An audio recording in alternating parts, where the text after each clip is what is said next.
debrief. So, Bill, do you want to take Sure. the debrief? Sure. So in this part, we'll just kind of harvest some of the benefits, and so I'll just kind of go around. Is there anybody who wants to speak?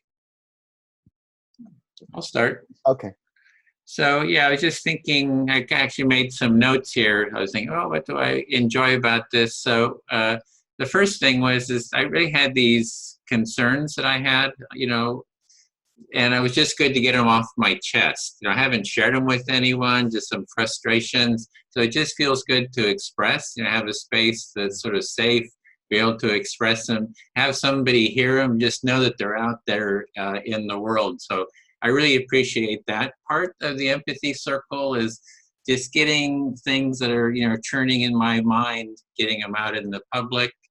And the other thing I really enjoy is, especially in the context of Extinction Rebellion, is sort of getting a sample of what people are really thinking and feeling. Because a lot of times in the groups that we take part in, it's like more of a rah, let's go kind of a, and here I feel like this is like getting more of an honest, temperature reading. And with that honesty, you can do real things. So yes, that's something I appreciate. Okay. Anybody else? Okay, Mateusz. Yeah, I was. I feel very grateful for today. Even I was not able to listen so deeply. I couldn't focus. I felt supported even with these moments. But at the same time, I could express something from inside, and it's a good feeling. So yeah, and the same time, as I was mentioning in the smaller group, it's the way we can extend our point of view with listening to all of you. Yeah, it's a great tool. Thank you. Okay. Anyone else? Okay, Tony? One of the things I find particularly magical about this experience is that I feel heard when other people express something that's very similar to how I feel. Just getting to hear other people say it means I don't have to say it, and that's incredibly comforting, I suppose, just to hear. Yeah, it's like I don't even need to say it. It's been said. That's really nice. Great. Next, anybody? Susan, was that a hand? Yes. Okay. I echo what several people have said about just expanding my view, feeling like I see the whole situation a little more fully, including just from saying the different things that are going on in my head. And I think also by being able to articulate and get it off my chest that I feel some worry and concern, I think the worry has gone down, and I'm a little more focused on what I am doing and what I can do, rather than the pessimism that I started out with. Okay. And I think, Lucy, did you have your hand? Okay. Yeah. Go ahead. So it was like a really interesting experience taking on an active listening role, because it really made me realize that actually maybe often in everyday life I'm not listening as well as I should do, and it's going to give me a new tool to take into everyday life to sort of really actually try and listen to people and hear them fully. And I felt once I did hear people fully, I really sort of felt a connection to them. And everybody who has been with the empathy circle just now, I feel quite a connection with, because we've shared and we've heard each other. And I think, like you were saying, Bill, actually that's a good step towards building communities and building trust. So yeah, I'm very thankful for that. Okay, good. Okay, Vinny? Oh, he's muted. Okay, Martha? Oh, I'm in.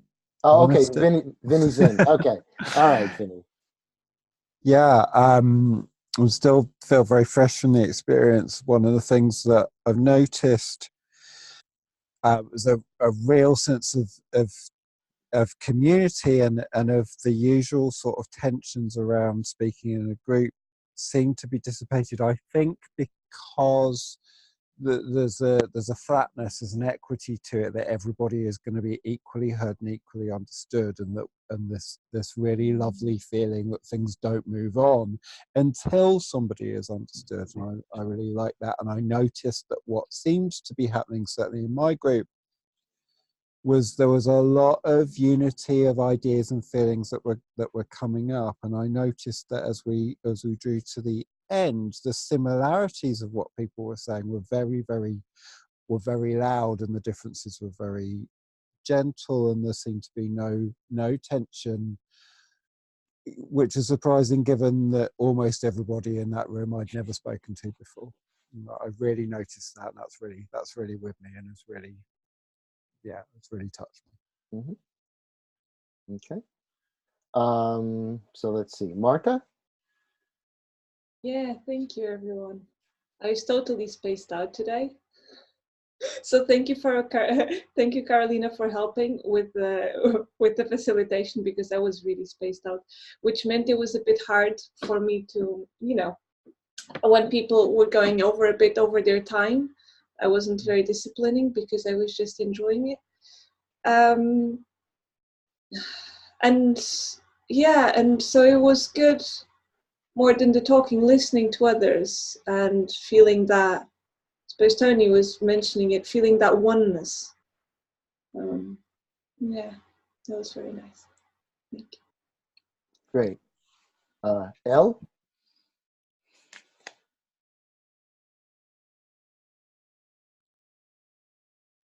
Yeah, so I feel kind of a bit more engaged and less overwhelmed after the process, which is really nice. I've enjoyed how it's helped me to see some of the layers of what's going on for me. Something that came up for me was how it felt a bit different to maybe like NPC situations that I've been in before, where a person is who's listening is helping you to identify, your feelings and your needs. So, doing the active listening and actually just sticking to like paraphrasing what someone said, I found kind of challenging.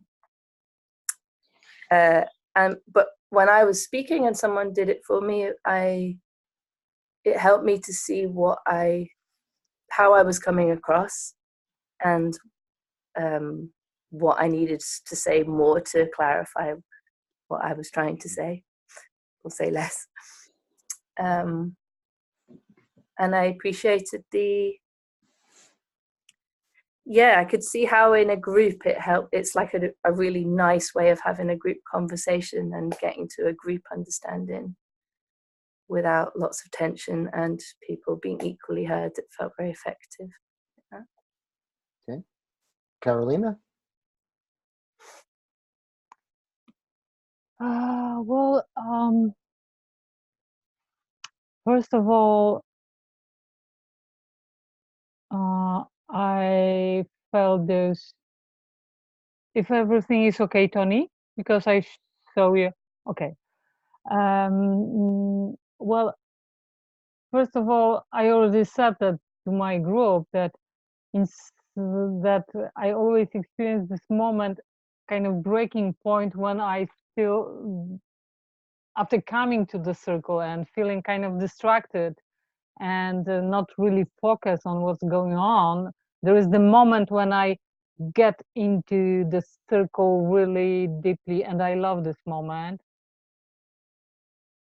And well, the whole process of listening and reflecting somebody requires a lot of focus, concentration on somebody, on every sentence, every word, meaning behind those words.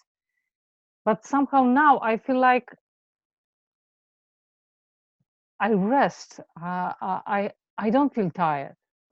Actually opposite. I was tired when I was joining the meeting, and now I feel rest, kind of comfortable. That's amazing. It was kind of energizing. That's one thing. Another thing is what somebody else said. I want to echo that, that after talking, we never met before, but I feel connection to you. And this is great. I love that. And another wonderful thing is when you share something with others and then somebody else says something on the first glance not related at all, and suddenly you discover that it is somehow related to what you were saying, and you can connect those different experiences, and you see that we are actually one somehow. Yeah, that's my experience today. I want to thank you all, and I remember that there was a technical question. Vinny, I think, would like to say, and Tony ask about the question, so I want to. Okay, so I'm not quite sure. Tony and Vinny, did you want to say something, or I'll just do the reflection, then we'll go? How do you want to do that? Yeah, maybe you do reflection and then we take about technical. Okay, Tony, did you have something else to say besides the technical thing? I saw your finger. It's sort of, I processed it since we spoke about it a bit more. The technical point was the question of whether it's in an empathy circle to include the Extinction Rebellion gestures, like agreement and stuff like that. And I felt during it a really strong, there were a couple of times, I wanted to do it quite a few times, but there were a couple of times in particular, I really wanted to show that person my agreement. And when we would do it, like, I think I found that not doing that, like restraining from doing that, was actually much more powerful. Ultimately, just not reacting and just listening and not being about me. I found that much more powerful. And so I think I kind of found the answer to my question about whether to use those gestures or not. Okay. Vinny, is something more you want to say? It's the same point, and me and Tony we had the same question, and we've come to the same conclusion. Okay. All right. Good question. Okay.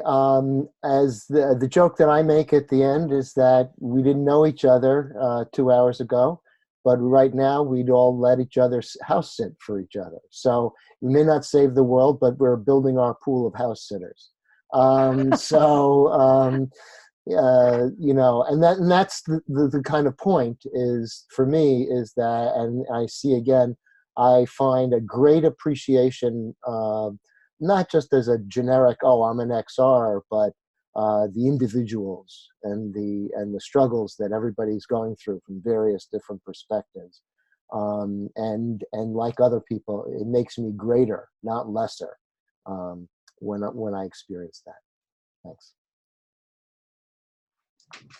Okay, thanks. Then that's the end. In 30 minutes, we have our facilitators group. So we meet for there's something, Carolina? Well, I'm sorry to take in too much space, but I would like to refer to this technical issue. Oh, I remember Sophia from Sweden, who participated in our other project, Bridging Political Divides with Empathy Circle. And I remember her saying that when somebody shares with us some experience and we want to point that we agree, we kind of pull attention from this person to us. And I feel like this is what Tony and Vinny came to. It was like the same thing, what you were saying, to not pull attention from the speaker. Yeah, I don't know what the solution is either. It was good to hear Tony and Vinny's thoughts about that, because sometimes I kind of feel, yeah, let's do, but Well, yeah. sometimes if And- somebody share kind of traumatic experience, it might be good to show support. I don't know. Yeah, sometimes you can't help it, right? Your body is just sort of expressing itself as it will. So you don't want to like control, because if you're controlling your body, then you're sort of expressing control. So it's just trying to be as present as possible. Yeah, Martha, you had. Sorry, just to say that, I want to acknowledge, I want to thank Edwin and everyone, Bill and Carlene and everyone that organizes these, because, because I've learned it with you, I'll be able to offer it next week, here in Dublin. And also knowing that these happen on the Fridays, even if, if I'm the one holding it, it doesn't matter, it's going to happen. It's like a constant in my life. And that builds a trust that I really, a certain stability. Yeah. Yeah, Bill always mentions that we just need to be consistent every Friday. So just as a reminder, every Friday we have this. If you can't make it, you can't make it. But if you can, it's here for you, as well as in 30 minutes, we have a facilitators group. So if you're wanting to come and share, just any questions, insights about facilitating empathy circles, we really want to get everyone here to be really familiar with the process. It doesn't take a lot to, as long as it's not a really highly conflicting, conflicted empathy circle. It's fairly easy just to start it up and do it yourself. And see, Elle has something. Just to clarify that, are you saying that anybody can join the facilitators circle in 30 minutes who might be interested in facilitating? Exactly, yeah. So well, it's the same URL, just we'll probably close for just to take a bio break, and then we'll be back. Bill, did you have something? Was that just that I wanted to, one of the concepts that I was introduced to in college was suspended judgment. And I really feel what Tony and Vinny said, have relevance. And then also people do it. And I think that we can do both or refrain from doing it and notice how we're doing, and still we're a community. That's all. So that's kind of part of what the special about the empathy circle, I think. That's it. Alrighty, then so long. See you. Hope to see you in 30 minutes or next week, and good luck on any actions. Vinny, looks like you have a final thought. Just a really quick technical question. Given that I've got a lot going on, I'm feeling a little bit burned out with the facilitator group that's coming out. Do you think that we've got enough from doing these sessions to be able to facilitate, say, for instance, going in next week, or would you say that the facilitator group that's coming up is vital, or somewhere in between? I think there's a handout. If you click the link, there's a little printout. If you have that in hand, you can start, with those basic foundational practices that you should be able to get started. There's no big requirements. There's no certification or anything. Yeah, Elle? Or you can look at our website, empathicircle.com, and you can find a short and longer video there to kind of recall and to feel more comfortable with it. Yeah, I just put the link in. I put the link in. That has all the how-to material, so some added. Yeah, Elle? 30 minutes, is that 8:30 or 8:35? Well, whatever it is with you. Yeah, it's for us, it's 12:30, so it'd be 8:30 at the bottom of the hour. Yeah. Right. We've gone over a little bit. Alrighty, then see you. Thanks. Thank you. Stop recording. Oh yeah, thank you.